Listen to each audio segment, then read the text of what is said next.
Well, we welcome you to Bleav in Chargers. Had hoped to be talking about a 3-game win streak. Instead, the Chargers once again find themselves below 500, 4-5. And look, it was an incredibly entertaining game. Man, it was fun to be there. It was fun to watch Justin Herbert play one of his greatest games that I have ever seen him play. Forget about it's the best game this season, but this was a masterpiece from Justin Herbert. But unfortunately, the Chargers score 38, which would have won every single game except this one. And had they played the Cowboys, who put 49 on the Giants, otherwise they Right. would have beat any other team in terms of points in Week 10. But they come out with a loss, which I would imagine has to be incredibly frustrating. Yeah, it's got to be. And like you said, aren't you entertained? That's a great movie. You always give me these great lines. Aren't we? Yes, everyone was entertained, but it also was a track meet, and both defenses were on their heels.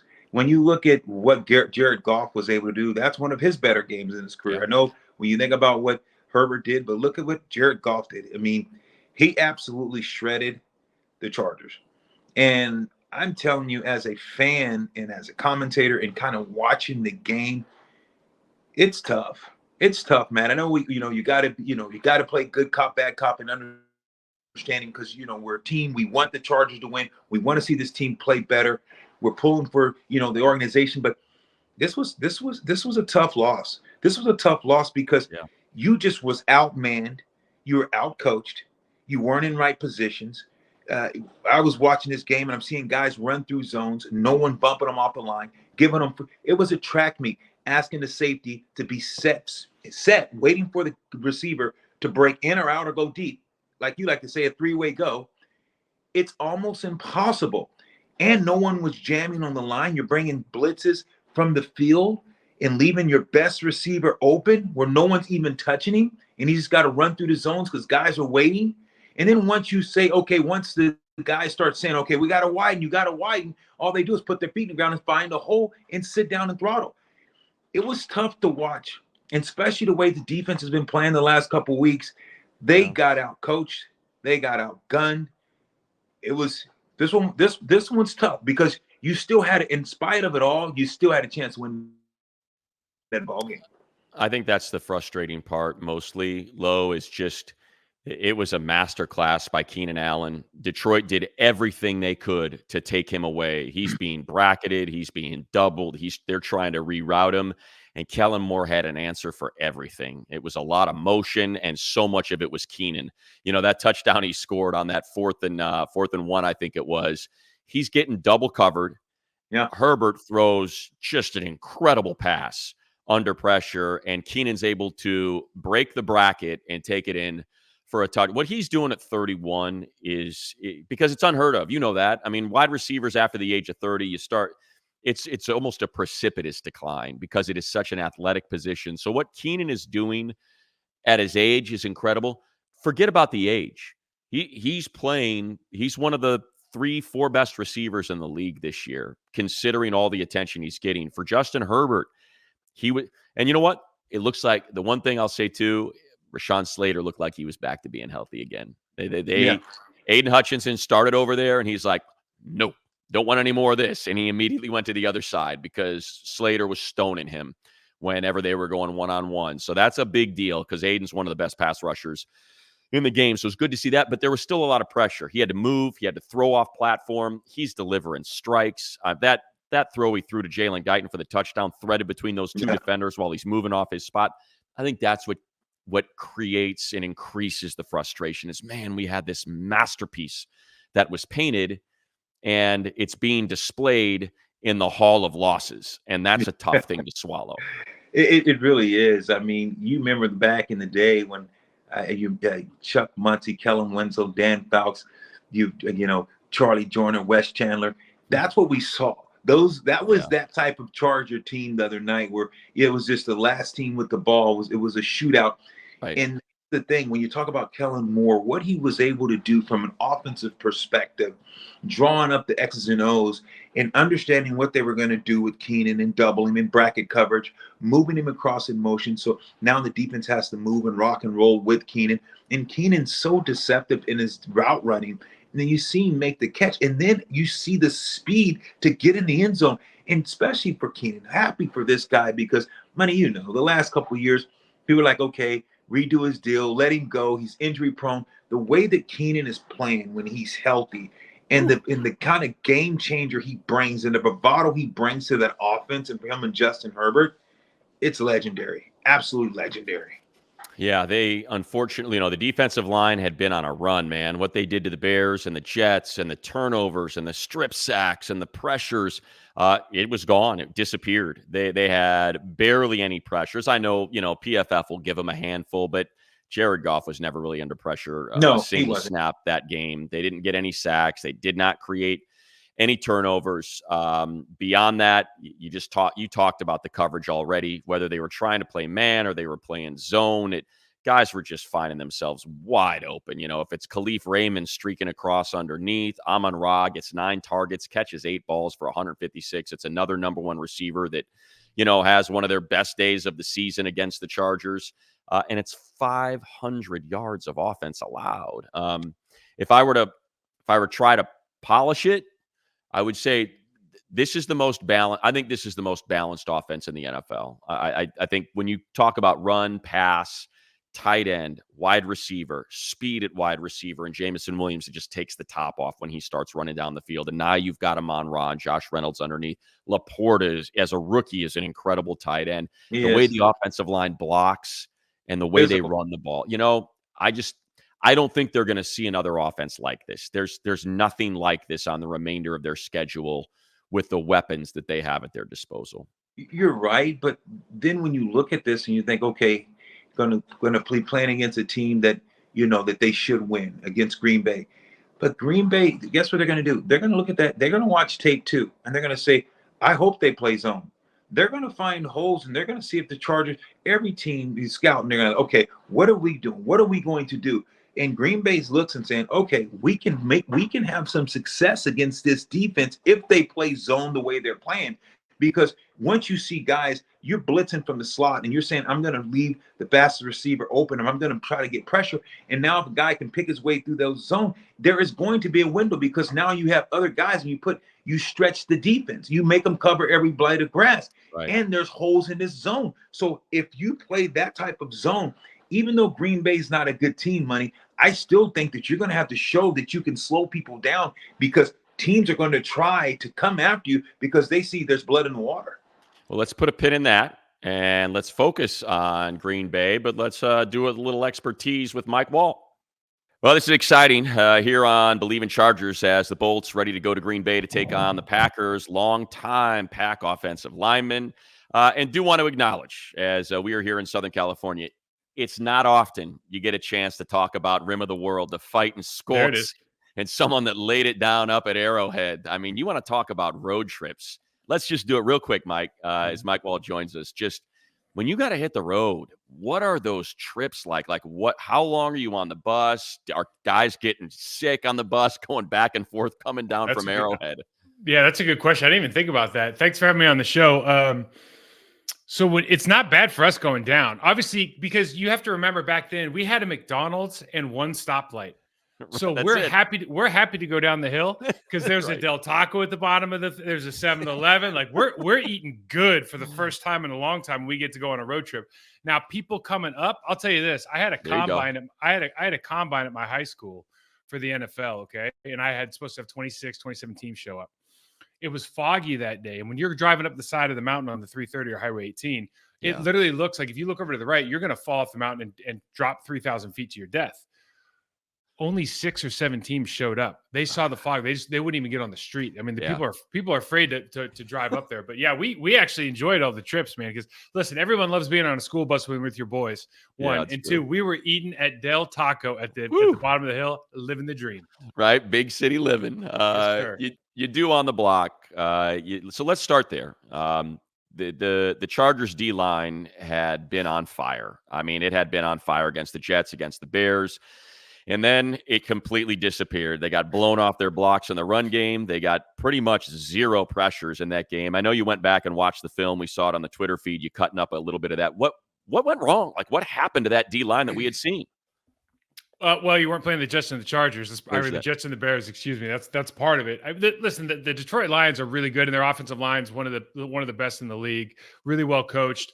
Technically, they're just superior. And I have to be honest, I don't think I've seen, at least this season, a team where defensive linemen are getting blocked 10 yards off the ball repeatedly over the course of the entire game. You just see the contrast in styles, really, when you think about even the Chargers or the Packers versus a team like Detroit, how they're running off the football and they have enough confidence in their technique and they have the quality of player that you can just really do some damage. But when you look at the Chargers defense, you take Bosa out by running two tight, having a tight end on him, having a tight end or a fullback running at him. So you got two guys, and that way you can stay into base defense. And now you can get those double teams on your four technique and your nose tackle. And when you're getting movement like that, a linebacker and a safety are never going to be right. But the other thing that's super interesting about the Chargers right now, and I don't know if it was a question because they were worried about all the motion that Detroit does, but they're not rotating their safeties very well in the run game. No. So if you go across the ball in motion, that safety's not coming down. He's still 10, 12 yards high, and it's like that's free lunch for a running back. Yeah, the big play on Montgomery, they motioned Brock Wright, and freaking three guys took the cheese, and it's like, what are we doing here? It's Brock Wright, nothing against him, but you've got two linebackers and a safety pointing it out, and next thing you know, see you later. So let's get to this Packer O-line. They've been solid, I mean, they've been blocking their tail off. For whatever reason, the run game's not quite working right. Like, what can you tell us about sort of what's going right, what's going wrong? Because the line play looks good, but it doesn't look like it's kind of amounting to a whole lot. Yeah, I guess the beauty's in the eye of the beholder, because you talk to guys up in Green Bay and they're just furious right now because we've had decades of great offensive line play, and I think it's fair to say they're struggling a little bit more than maybe they have recently in recent past. David Bakhtiari getting hurt is a huge deal. He's a force multiplier on this team. His ability to not only execute at his position, left tackle, but also just derive confidence into the left guard, the tight end, the quarterback on his blind side. So I think you're really missing that piece both in the locker room and on the field. Elgton Jenkins coming back from the injury. They switched his position last year. He was struggling, so they put him back at left guard. He seems to be coming around, but a lot of these guys have taken a step back, to be fair. Okay. Josh Myers has taken a step back this year. He's regressed to center from Ohio State. We thought he was going to be Corey Linsley's replacement, eventual doppelganger, and he just hasn't been. John Runyon Jr. hasn't had maybe the same level of production he did last year. The real bright spot for the line has been Zach Tom, who was a pick out of Wake Forest, I think 5th or 6th round pick last year, and just a phenomenal athlete. And they moved him over to right tackle this year, and he's done nothing but play well against high level competition all year. So the problem with this team really is if Aaron Jones isn't in the game, it has to be crystal clear. You got to get that 10 yards of movement, and these guys just aren't capable of doing that. Aaron Jones can kind of bring that dynamic where, kind of like an Austin Eckler, where you're going to make a couple people miss in the hole. You can jump cut and get 3 yards when there's nothing there. But without him, with A.J. Dillon and needing to put your foot in the ground and go north and south, this line just doesn't have the people movers maybe that you see from a Detroit Lions team. So in the passing game then, for me, it's recency bias, I guess. I look at the Pittsburgh game and I see no sacks, a couple pressures here and there. And it's like, okay, maybe they are blocking their tails off. But if that's not the case, so what's leading to the turnovers? What's leading to the low completion percentage? Is this all on Jordan Love? Well, listen, the hard conversation that anybody has to have when you lose 2 decades, 3 decades of Hall of Fame quarterback competition is, who's really running the room? And how good a job is the play caller doing versus how many of those plays is Aaron doing at the line of scrimmage? How many plays is he winking at Devontae Adams for the last 7 years and throwing a 10-yard gain?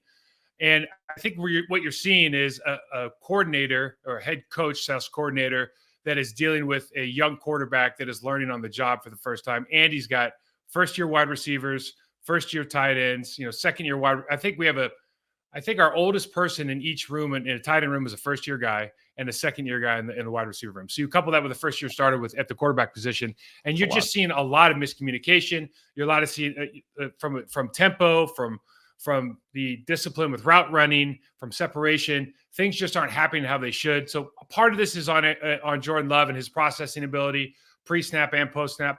A lot of this is you can't literally get 5 guys on the same page play to play. It's just a really difficult job right now for Green Bay. Yeah, I think you got, I can't remember what the exact numbers are, but I want to say it's, what do we got for, I'm looking it up here now. Your sacks, Rashawn's got, it seems like a handful for Gary. Preston's got a handful. So it seems like they can rush the passer. One thing that sort of jumped out at me in the Lions game is this is the first time since he got bent back against the Raiders that Rashawn Slater looked right. He kind of had a little bit of a 4-week window there where he just did not, we don't see him give up pressures like he had been, and pretty much stoned Hutchinson anytime they were going one-on-one. How important is that, Mike, and how much of a difference is that going to make for this Chargers offense moving forward if Rashawn Slater is back to being healthy? Yeah, he was my top guy coming out of that draft, man. I think he's a really special player out of Northwestern, and certainly Preston Smith is like he's a guy that you just want on the team. He just does everything well. He's excellent against the run. I don't know that he's going to give a healthy Rashawn Slater a ton of problems in the passing game. Like, it's not necessarily his forte. But I think you have the same situation. It looks like the Chargers offense doesn't really start clicking until they're like, all right, everything else out the window. We got to throw the ball to Keenan Allen and find a way to get Eckler the ball in the passing game. Like, that's when it seems like everything just starts working. So it's going to turn into this drop back game. They're not moving him in the pocket that often. Like, he's going to be right there. So having that top tier left tackle is a big deal. On the other side, Rashawn Gary, he's in the league leaders as far as pressures go. It doesn't always turn into a sack. That's kind of a number that, again, you can only control what you can control. Right. But he's really good from a pressure standpoint. Does a good job flushing the pocket. One thing that's interesting in this game and something to look for is if the Green Bay Packers can pressure Justin Herbert up the middle and get him to throw off his back foot, it seems like that's the formula for success. Because this kid, you saw the play last week. He runs to the left, flips his hip, throws a 20-yarder on a rope to Keenan Allen. You're just going, well, there's no stopping him. It's just ridiculous. So getting him, we give up rush. We're not very disciplined with rush lanes. We gave up a big play on a 3rd and 6 last week with 2:20 left in the game to pick it, where it's just like, how can you screw this up? This is an easy twist. And you get out of your B gap. But if you can get pressure up the middle, pick on that Will Clapp, I think the center for the Chargers. For me, it's like, if you're going to find the fish, the vulnerable guy, that's the guy I might go after a little bit. If you can get some pressure up the middle, make him throw off his back foot, I think maybe you got a chance to slow him down, but they look pretty good. Mike, we appreciate it. On the Block, be sure to check that out. Maybe we have a chance to do it again. We really appreciate it. It was great stuff. Thank you, Mike. All right, Lois, we get into the Green Bay game. You talked about it a little bit earlier. I think the one thing that's encouraging, and you heard Mike Wall say, there is, the offensive line has not been good. And ever since Bakhtiari went down, and you kind of look at Jordan Love's games this season. So the first 2 weeks, he's got 6 touchdowns, no interceptions. He's got a passer rating of 115. Everybody's talking about they did it again, from Favre to Rodgers to Love. Bakhtiari goes down in that Chicago game. Again, 6 touchdowns, 0 interceptions. Since then, 8 touchdowns, 10 interceptions. The running game is not working. Neither Dillon nor Jones are over 4 yards a carry. It's been a real struggle on offense for them. And to me, it's very reminiscent of kind of what we saw from the Bears, from the Jets, where they've got some good players on defense. They can make life hard on you a little bit, but I just don't know if the offense has that firepower to keep up with Herbert and Kellen Moore now that offensive line has gotten healthy. Yeah, I agree with you. I just think, Matt, that the biggest thing is going to be for me is the one that no one's probably talking about, and I think it's going to play a factor, is fatigue. You got to realize when you play a game like the Chargers played, that game not only was a track meet, it was physical.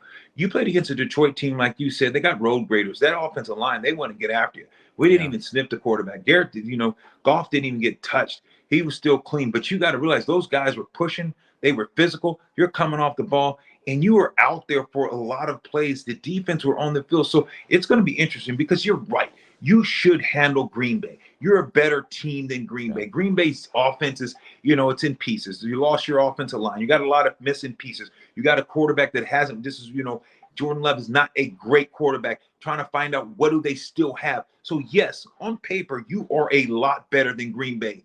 But you have to realize it's going to be interesting just to see what kind of gas and what type of mental and what type of fatigue this took on this Chargers team. So it'll be interesting what Staley's plan is during the week of not putting the guys in pads. What is he doing? There are guys in the ice tub. Are they getting guys back ready to go? Because you played a physical game. Last several weeks, you've been in tough games. You played the Jets physical team, even though you won. Now you play Detroit, a physical game. And now you got a team in Green Bay, which you should win. But I just think that was still a physical game that you just got off of. No, it's a great point too, Lo, because think about what they have waiting the next week. So you got the Ravens on Thursday Night Football. They're going to have a mini bye. So they're going to be coming off 10 days of rest. We know how physical that team is and what it's like playing them.